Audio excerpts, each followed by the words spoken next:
Merry Christmas, guys, and welcome to day 25 of 25 Days of Christmas Horrors. We did it. And today's movie is the 1974 classic, Black Christmas. Black Christmas has a runtime of 1 hour 38 minutes, is rated R, and is a 71% on Rotten Tomatoes. Now, I must confess, this is the first time I've ever watched this movie, and it's great. So, spoiler warning as we get into Black Christmas.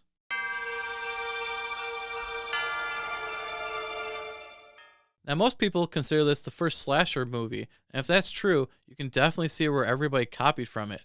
I mean, even Halloween took the killer point of view shot from this. Now, this movie takes place on a college campus and follows girls from one sorority house. There's Barb, played by Margot Kidder, yes, Lois Lane herself. Claire, who dies in a brutal but classic scene early in the movie. Claire's father, Mr. Harrison, who spends the whole movie trying to find her. And Jess, the main protagonist of this film, who's very likable and sweet. Now, the sorority house keeps getting all these horrible calls, with the other person on the line making all these weird sounds and words.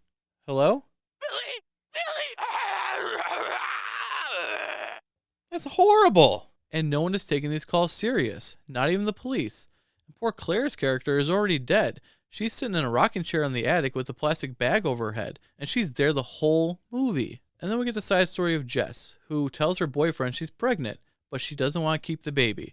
Well, he does, and because of the fights we see in this movie, we think the whole time that he's the killer in the end. Hello? Not again. I'm trying to work here. So then the killer kills Mrs. Mack. She's kind of like the sorority mom of the house. He kills her with a hook and then adds her body to the attic with the others. The killer also kills Barb with her own unicorn figure, a girl named Phil, and a cop who's supposed to be watching the house outside in his cop car. We get the scene where these kid carolers are singing to Jess at the door, and I just want to tell them, get out of here, kids, or you will die. You know, like this. Hello? Jingle bells, jingle all the way. Get out of here now, kids, for your own safety. Shucks, I've been practicing so hard. Every house does this to me. So now Jess and Lieutenant Fuller, yes, the same detective from Nightmare on Elm Street, start to think it's Peter, Jess's boyfriend, and she ends up killing him in the basement. And that's the end, right? Wrong! He wasn't the killer. After we think the movie's over, the camera pans up to the attic, where we see the real killer rocking Claire's dead body in the rocking chair as he sings a Christmas song. And then we hear a phone ring. And then the credits. What a great ending. So this movie created an entire genre that I have always loved. And look at all these iconic moments. Like, look at these two. And who could forget about the iconic moment when they traced the call? No, don't do that, Jess. Yes, the caller is in the house. The calls are coming from the house.